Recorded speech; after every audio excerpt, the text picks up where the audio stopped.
When I bought my first guitar pedal about 15 years ago, I had absolutely no idea what I was doing. There's hundreds of pedals out there, loads of different brands, and a lot of different advice and opinions that can quickly become quite overwhelming rather than fun like it's meant to be. So I'm going to take everything that I've learned during that time and break it down into this really simple beginner's guide on guitar pedals. And if you want to check out any of the gear that I'm using today, I've linked it in the description below. Okay, so first, what is a guitar pedal? It's just a device like this that changes the sound of your guitar, and they can do a wide range of things. It might make your guitar sound heavier and more aggressive, or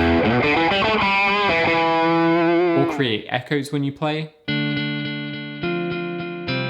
or add some movement and texture to your sound. And I'll show you all the main types in just a minute. Most pedals are standalone units like this that do one specific thing, but you can get multi-effects units as well that are an all-in-one device that can recreate a lot of different pedal types. So how do you use a guitar pedal?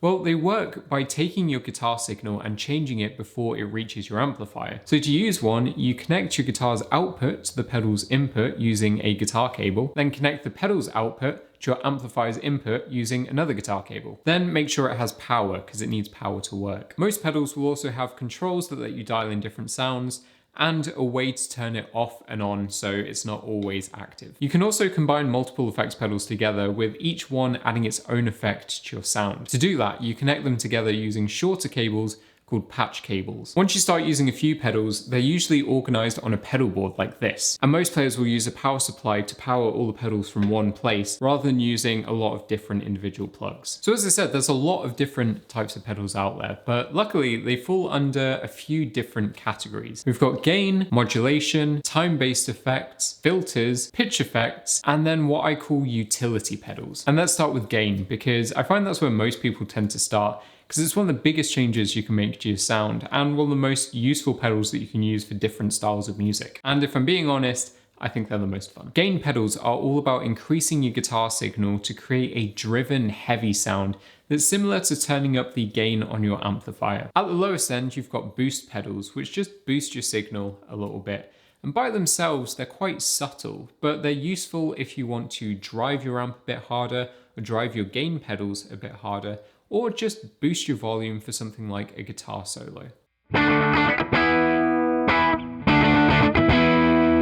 Then you've got overdrive, which adds a warm, crunchy sound that's perfect for blues and classic rock. Then next we have distortion, which has that really aggressive biting sound to it that works great for any style of rock music.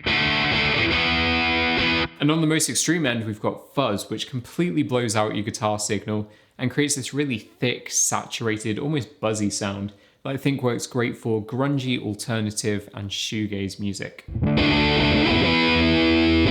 If you're thinking about picking up a gain pedal, the Boss SD1 is the first one that I ever bought, and it's a really affordable entry-level pedal that sounds really good, and it's something that I still reach for even today. Wherever you start, starting with a really simple gain pedal is a great first step. Next up are modulation pedals, and these add movement to your sound and are great for creating texture or atmosphere. Chorus gives you a layered, shimmery sound. Phaser and flanger both create a swirling movement, with flanger being the more extreme version. And vibrato and tremolo both create a pulsing sound, with vibrato affecting your pitch and tremolo affecting your volume. Then you've got time-based effects like delay and reverb, with delay repeating your guitar back like an echo, and reverb simulating how the sound would bounce around a space, like you might hear in an empty room. Next are the filter effects, which shape your sound by boosting different frequencies. The best example is the wah-wah pedal, where you physically sweep through the frequencies with your foot to create that wah-wah sound. Then there's the pitch effects, which change the actual pitch of the note that you're playing. The most common one being the octave pedal, which either shifts your sound higher or lower.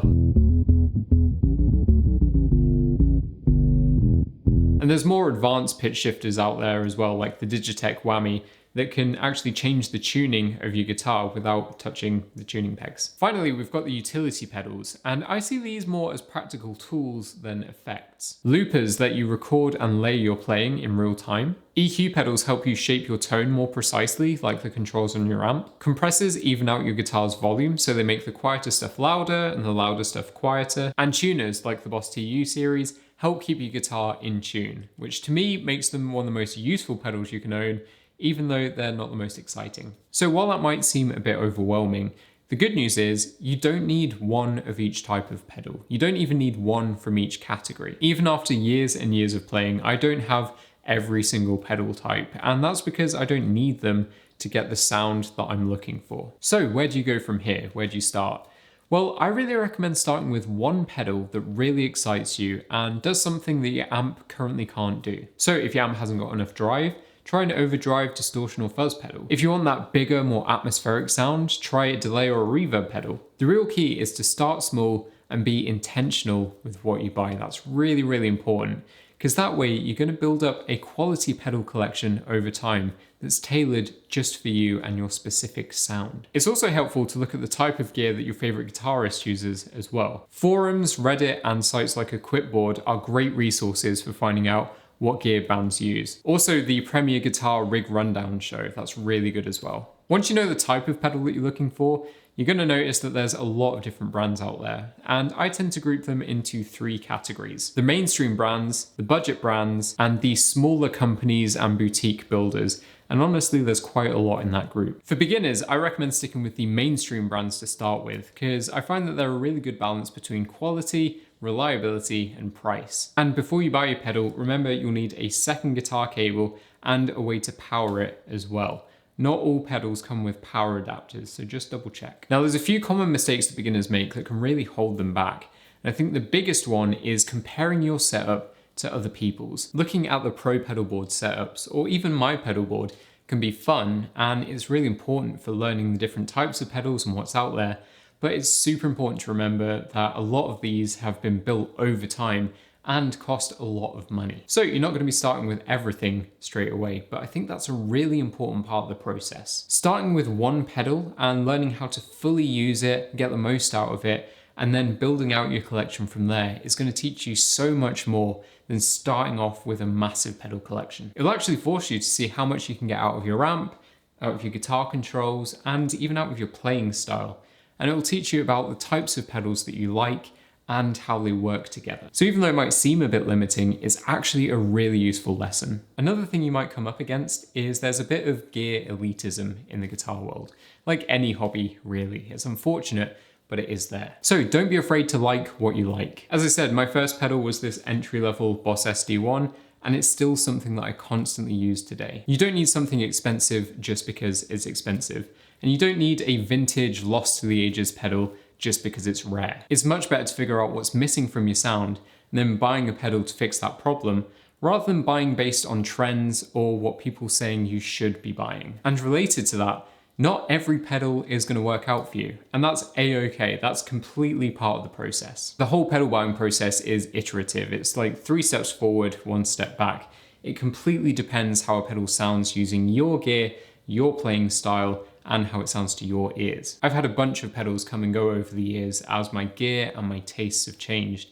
It's just part of the journey of finding your sound. One of the best things you can actually do is actually try a pedal out in store using your gear if you can. It will give you a much better idea of what it will sound like when you bring it home. But I know that that can be quite intimidating. So if you do buy something online, just double check that it's got a good return policy if it doesn't work out for you. But if there's one thing that I want you to take away, it's this.